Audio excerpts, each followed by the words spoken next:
Hoy vamos a platicar sobre cómo las personas, sus mejores oportunidades las convierten en las peores derrotas. Y vamos a hacer una biografía y vamos a sacar lecciones de dos personas, dos reyes. Uno es Salomón y el otro es su hijo Roboam. Los que estamos estudiando la Biblia en un año vamos en estos pasajes. Y vamos a abrir 1 Reyes 11. Ahorita les digo el versículo, pero déjeme platicarle algo de Salomón. Él vivió hace aproximadamente 3000 años. Fue el tercer y último soberano del reino unificado de Israel. Primero está Saúl, después está David y luego está Salomón. Esos son 100 años en que el pueblo de Israel pasa de ser un pueblo rural y muy empobrecido por unos guerreros filisteos que los atacaban, pasan a ser un pueblo victorioso en 3 generaciones, Saúl, David y Salomón. Salomón consolida el reino de Israel en Palestina y es la única vez en que ha habido ese reino de 12 tribus unificado. Después vamos a ver que se divide ese reino y de ahí empiezan muchos tropiezos. Este rey Salomón fue el más sabio de los sabios, así está escrito en la literatura y creo que la mayoría, aún la historia, lo reconoce como un rey muy sabio, muy inteligente. Es reconocido porque fue constructor del templo de Jerusalén, un templo para Dios, el primer templo que se hizo, que se construye, donde ya no tuvo que ser adorado Dios en un tabernáculo, en una tienda de campaña, y ahora pasa a ser adorado en un templo majestuoso. Él tenía el privilegio de gozar de la bendición de Dios al dotarle de una gran sabiduría. Dios le preguntó: ¿qué quieres? ¿Qué quieres? Te puedo dar lo que tú quieras. Y él dice: dame sabiduría para gobernar. Y así es que desde joven él tuvo una gran sabiduría y fue reconocido por eso. Pero al final esa sabiduría la desperdicia. La Biblia nos habla que no pudo manejar el éxito y el éxito se lo comió a él. Destaca la escritura que fue un hombre viejo muy lujurioso, muy amoroso, entre comillas. Dice la escritura que su amor le llevó a casarse con ¿cuántas? 700 esposas, reinas, princesas de los reyes vecinos, y tuvo además 300 concubinas o amantes. En aquel tiempo se estilaba que los reyes hicieran valer su grandeza en función al número de esposas. Y si ustedes han visto películas de harenes, los harenes era el lugar donde se tenían los palacios, donde se tenían a las esposas. Así es que imagínense 700 mujeres. Cada cuando se acostaba con, 1000 en total con sus concubinas. Cada cuánto se acostaba con ellas. Le tocaba cada 2-3 años estarse acostando con una. O sea, era realmente demasiado fastuoso este hombre. Lo podía hacer. ¿Cuánto cuesta mantener una esposa? Una familia. Imagínense mantener 1000 familias, porque con cada una de ellas tenía mujeres. Bueno, él podía sacar su tarjeta de crédito y darles tarjeta de crédito a todas sus esposas. Tenía dinero de sobra porque había sido muy inteligente en los negocios y por eso creía que podía hacer lo que quisiera. Esto sucedió al final de su vida. El juicio de Dios cayó sobre él y se le profetizó que su reino sería dividido. Dice 1 Reyes 11:4, ahora sí. Dice: cuando Salomón era ya viejo, sus mujeres inclinaron su corazón, ¿el corazón de quién? De Salomón, tras dioses ajenos. Y su corazón no era perfecto con Jehová su Dios como el corazón de su padre David. Porque Salomón siguió a Astoret, diosa de los sidonios, y Milcom, ídolo abominable de los amonitas. Los dioses que siguió eran dioses muy usuales en el mundo del Medio Oriente de aquel entonces eran dioses de la sexualidad. Y vemos que sí, ¿verdad? Tenía este hombre un problema con la sexualidad. Astarot es la diosa de la fertilidad, o Astoret era diosa de la fertilidad y la sexualidad. Salomón, teniéndolo todo, no quiso lo mejor que podía tener en la vida, que era la aceptación que viene de Dios. Pudo tener todo, tener las riquezas, pero tener también la aceptación que viene de Dios, pero prefirió, amó más a las riquezas y a sus placeres. ¿Cómo puede suceder que alguien que tiene tanto futuro, que de joven tomó muy sabias decisiones, llega a perder el rumbo y que su vida naufrague bajo las alas de los placeres? El mayor enemigo de Salomón, ¿quién fue? Él mismo. El mayor enemigo de Salomón fue él mismo se perdió. La historia de Salomón podría llamarse de muchas formas. Aquí voy a dar 3 ideas de cómo podría llamarse. Cómo teniéndolo todo se puede perder lo más importante, el alma. Ganar el mundo y perder el alma. Cómo teniendo todas las oportunidades no se tiene lo más importante, que es el alma. Cómo alguien que sabe dar consejos a los demás no cuida él mismo guardar sus propios consejos. Porque él fue un compilador de consejos. ¿Qué libro está en la Biblia que es una compilación de proverbios, de consejos? Proverbios, precisamente, es un libro que tenemos aquí en la Biblia. Y también escribe un libro de sabiduría que se llama el Eclesiastés. Como él, que da tantos consejos, él mismo no pudo seguir los mismos consejos. A partir de su muerte, la historia de Israel se muestra pleno de luchas, idolatrías, y se registra un deterioro alarmante en la fe y las convicciones del pueblo de Dios. Así es que esto nos habla de cuán importante es que nosotros pongamos atención a cómo vivimos nuestras vidas y cómo aquello que es una oportunidad se convierte en un desperdicio de oportunidades cuando no administramos bien nuestra relación con Dios. Podemos vivir en ese fracaso de vida como Salomón lo vivió. Hay 5 errores de Salomón. Primero, descuidó su vida de oración y comunión con Dios. A pesar de que su papá, ¿cómo se llamó su papá? David, es un ejemplo de comunión, porque los salmos, el salmo que leímos, Salmo 130 y todos los salmos, muchos salmos, son ejemplos de cómo David gustaba de estar en comunión con Dios y escribía salmos para cantarlos y embriagarse, no de los placeres de este mundo, sino embriagarse de la oportunidad, del don de la presencia de Dios. Y tú ves salmos, los salmos son deliciosos para que nosotros entremos en esa misma oportunidad de estar embriagados de la presencia de Dios. Salomón seguramente vio a su papá cómo él se ponía a escribir y a gozarse y a cantar los salmos, y sin embargo él no se ve en la Biblia ningún canto de alabanza a Jehová. Se ven oraciones que hacen los templos, pero él nunca tuvo tiempo para dedicarle a Dios y buscar la comunión con él. Por otro lado, se dedicó a prosperar el reino y cumplió el encargo de construir el templo de Jerusalén.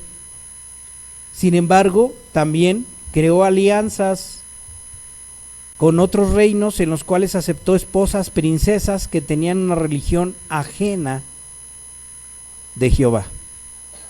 Y es muy clara la escritura, Jesucristo, cuando dice: nadie puede servir a 2 señores, porque aborrecerá a uno y amará al otro, o bien se entregará a uno y despreciará al otro.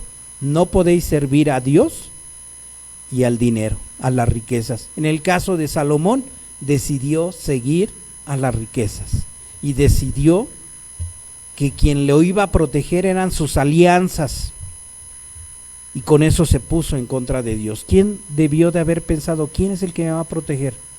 Si no me alío y me caso con la hija de princesa de tal reino, ¿qué debió de haber pensado? Él pensaba, no, me va a atacar y entonces mejor me caso con una de las hijas. ¿Y qué debió haber pensado? Si me ataca, Dios me protegerá. No lo hizo así. Prefirió servir a su dinero, a su forma de protegerse, que al Dios que es quien siempre nos protege. Tercero, su tiempo libre lo ocupó en darse el mayor placer disponible. ¿Qué voy a hacer esta tarde? Voy a darme el mayor placer disponible. Creo que muchos varones saben eso, saben muy bien lo que es darse el mayor placer disponible.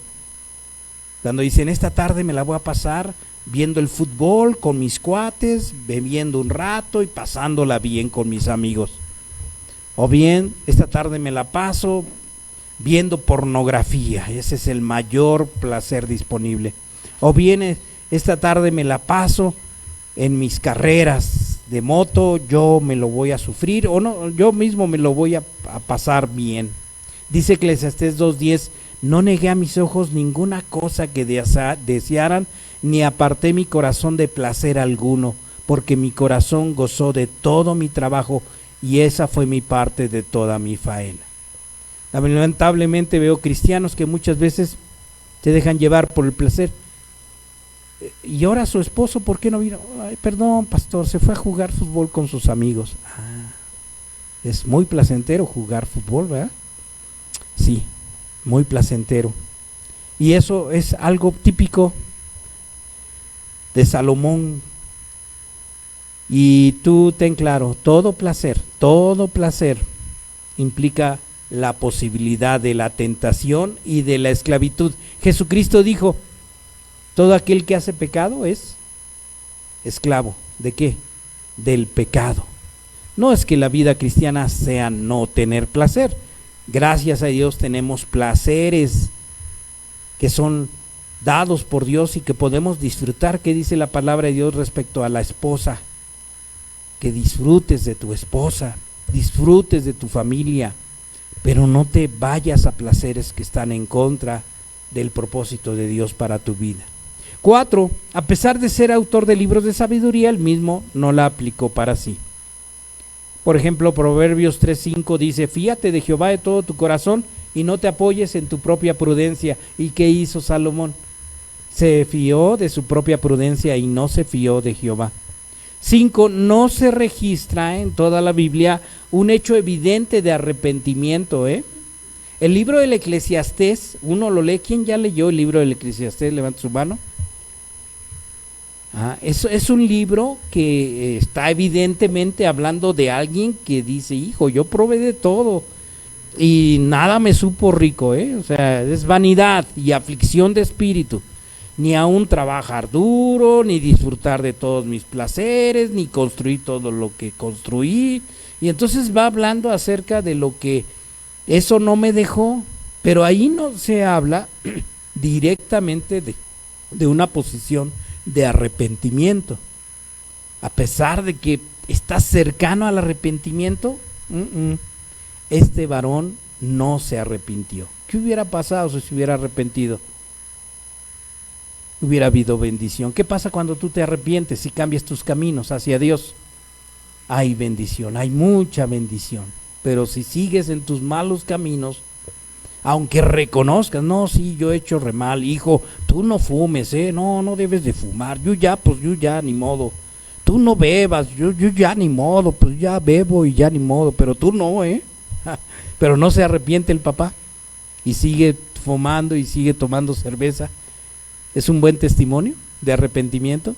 Pues no, o sea, sabe que hace mal, pero pues no lo deja, continúa en ese camino.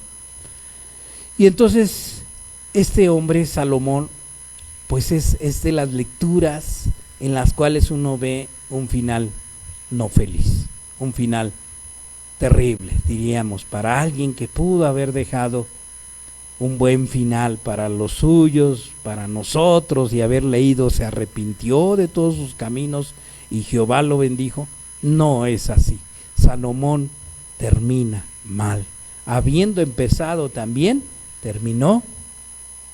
¿Cómo terminó? Mal. Dice la palabra de Dios que se fue tras de los ídolos ajenos, los ídolos de sus esposas. Por otro lado tenemos a Roboam. ¿Quién fue Roboam? Su hijo. ¿Cuántos hijos habrá tenido? Si eran 1700 esposas y 300 concubinas, ¿cuántos hijos habrá tenido? Fue un reguero de hijos. Pero bueno, el que fue mayor, supongo que no dice la Biblia que haya sido el mayor, pero por algo llegó su hijo Roboam. A ver, repite conmigo, Roboam, porque nunca has dicho esa palabra, ¿verdad? Roboam. Y hay otro que es Jeroboam, pero ese es otro. Ese no fue su hijo, es alguien que se levantó en contra de su reinado. Pero Roboam sí fue su hijo.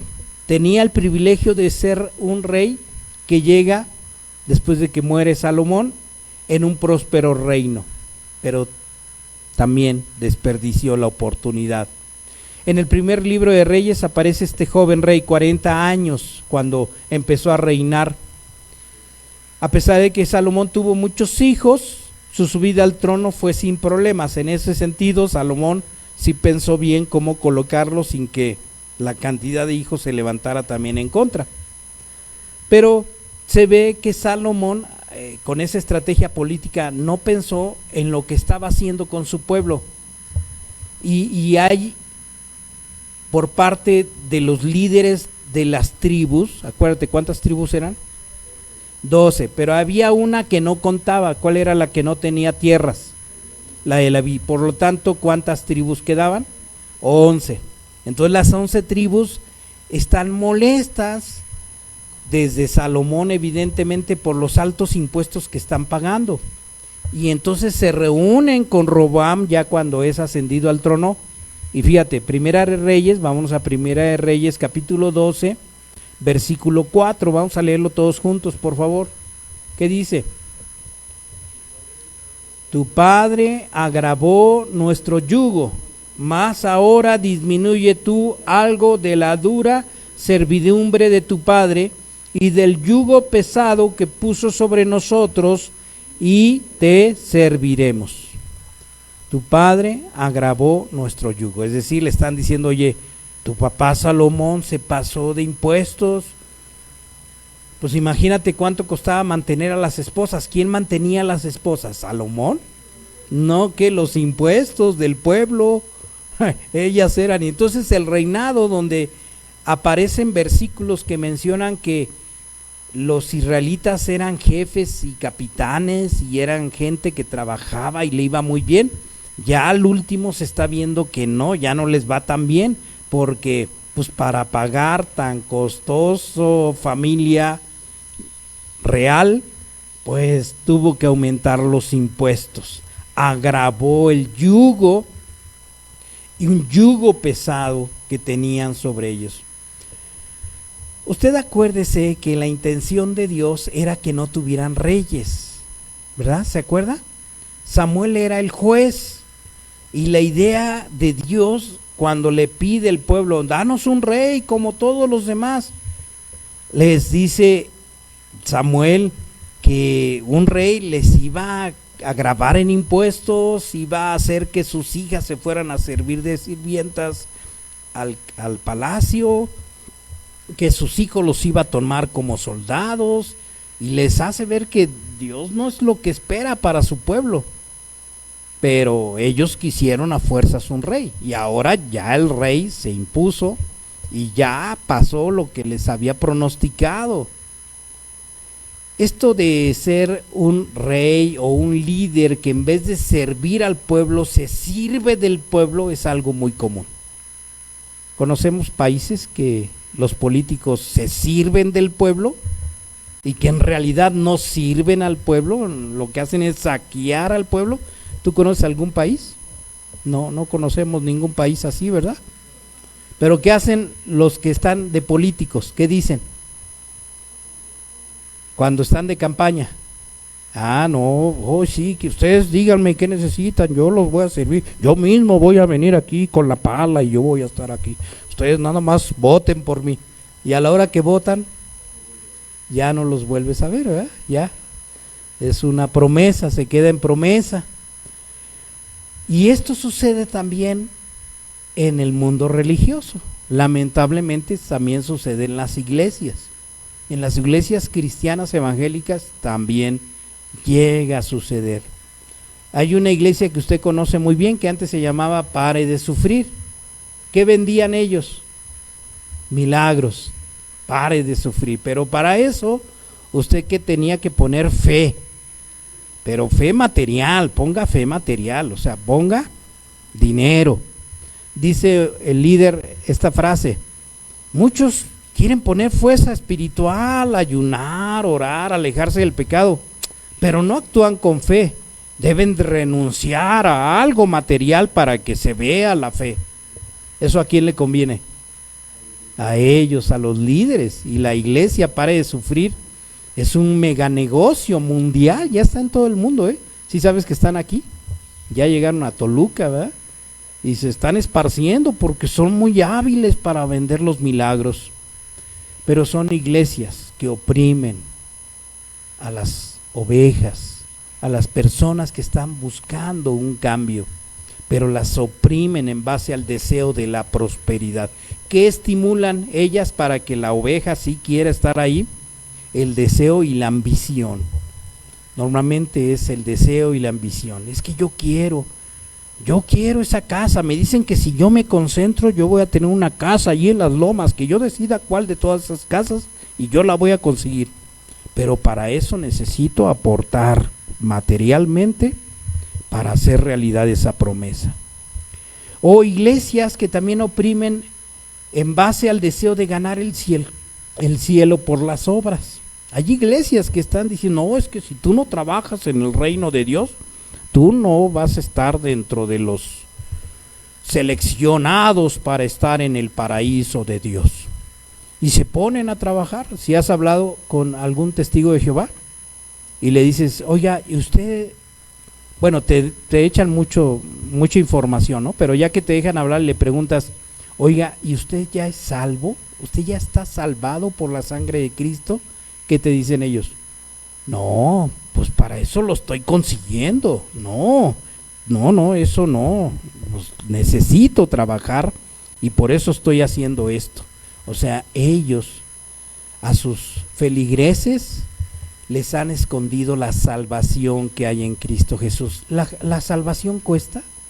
¿Tú necesitas ganarte la salvación? ¿Qué dice la palabra de Dios? Porque por gracia sois salvos por medio de la fe.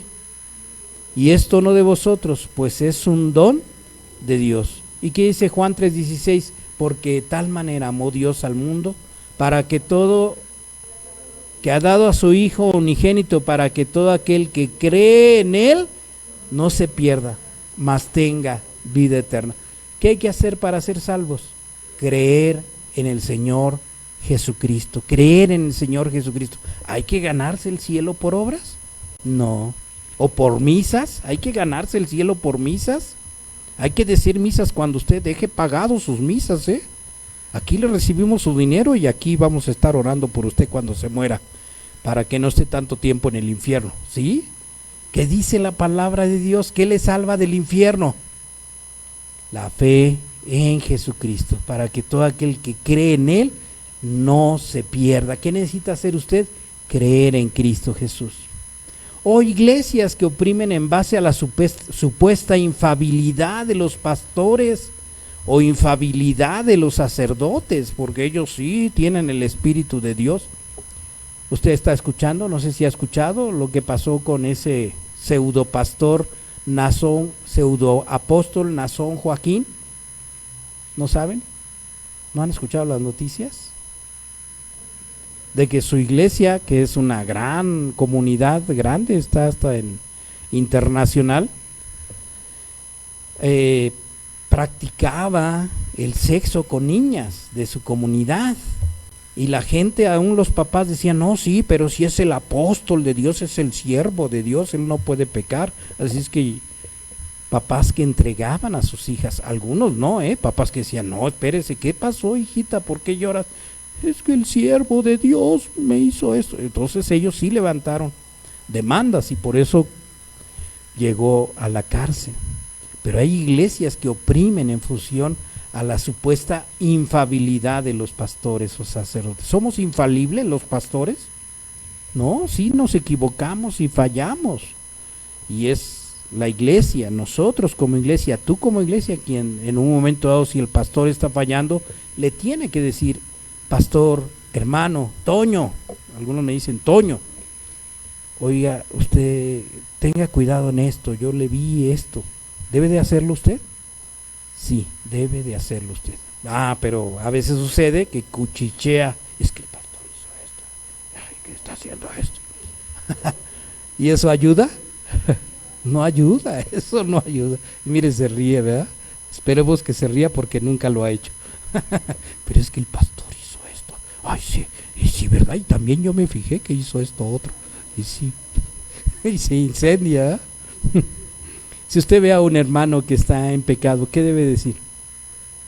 Hablar con él, o hable con el pastor en un momento dado para que podamos ayudar a ese hermano. No para condenarlo y mucho menos ande diciendo a los demás, ¿no? Coméntelo con el pastor. Pero el pastor también es falible, falla, nos equivocamos. Por eso Gálatas, Pablo dice: estad pues firmes en la libertad con que Cristo nos hizo libres. No estéis sujetos al yugo de la esclavitud. ¿Por qué? Porque la intención de Jesucristo es que nosotros todos tuviéramos acceso al Padre, todos directamente a través de Jesucristo. ¿Es a través de los pastores que usted tiene acceso al Padre? No, por eso no nos ponemos a confesarle, es directo el acceso al Padre. Bueno, hablando de lo que estaba pasando en el reino, aquí había habido un abuso del poder.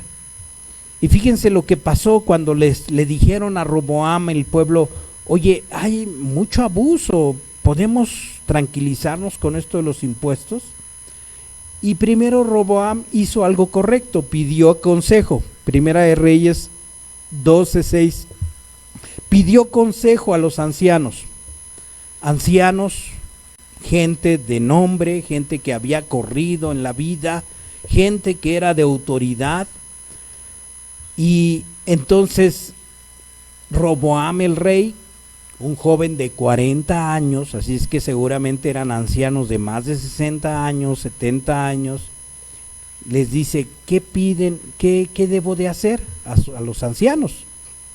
Y ellos le dijeron: bueno, ¿por qué no empiezas a servirlos? Respóndeles de buena palabra y hazle ver que tú estás puesto para servirlos y ellos te servirán para siempre.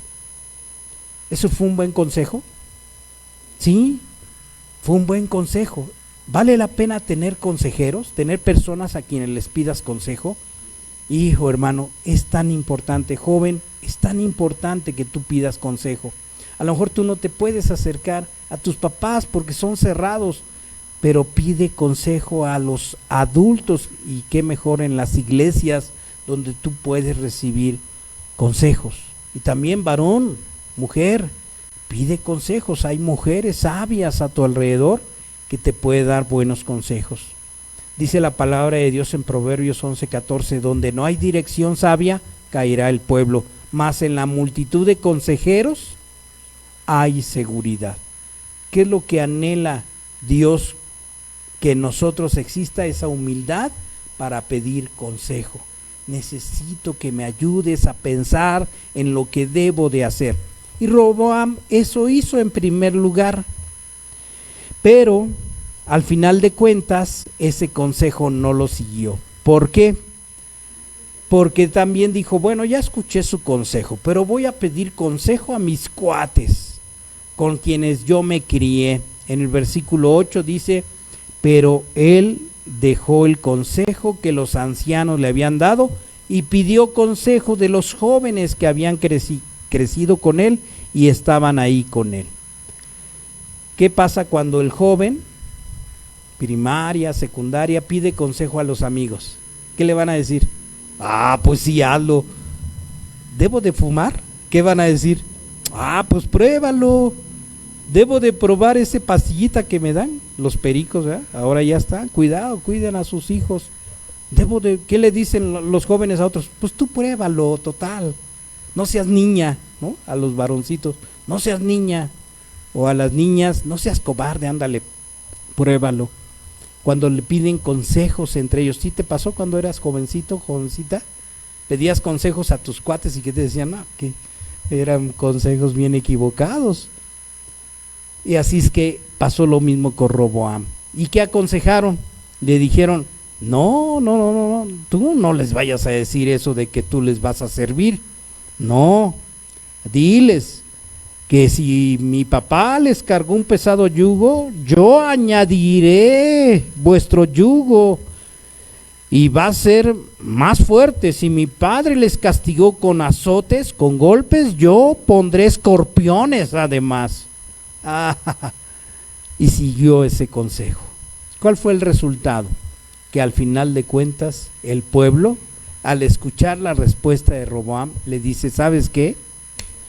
Se rompe el pacto, quédate tú con quien quieras, nosotros. Fueron 10 tribus, ¿cuánta quedó?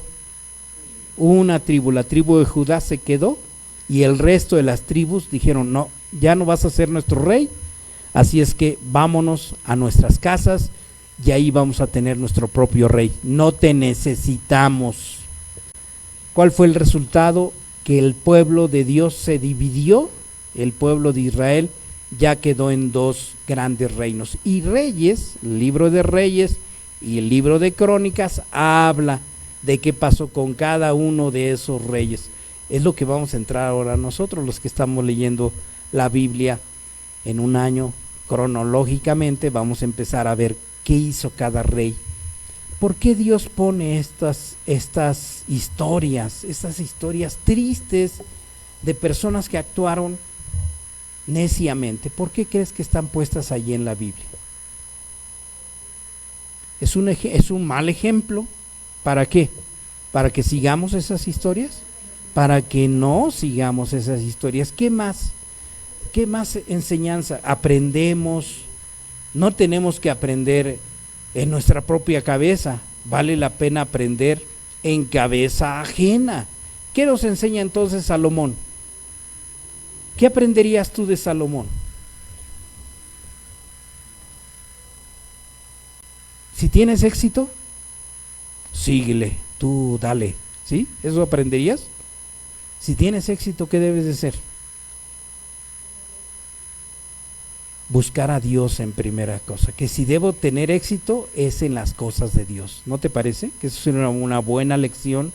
Si tengo algo bueno, se lo voy a entregar a Dios, que Él empiece a obrar en mi vida, que Él me dé la oportunidad de ser realmente sabio en el uso también de mi tiempo libre. ¿Qué hizo Salomón en su tiempo libre? Buscó todo el placer que quería. ¿Qué debemos de hacer nosotros en el tiempo libre?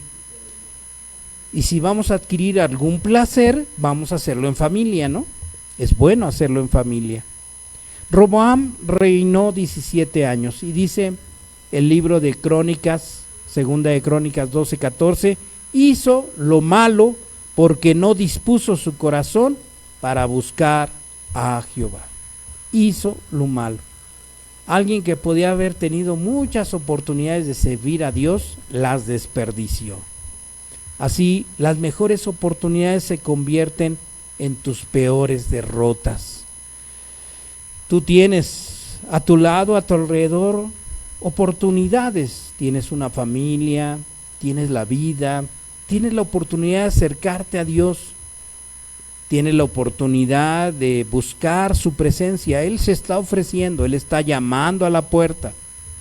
Y Él te dice, sí, mira, la puerta es estrecha. La puerta es estrecha porque ancha la puerta de la perdición, pero angosta el camino que lleva a la vida, y pocos son los que la hallan.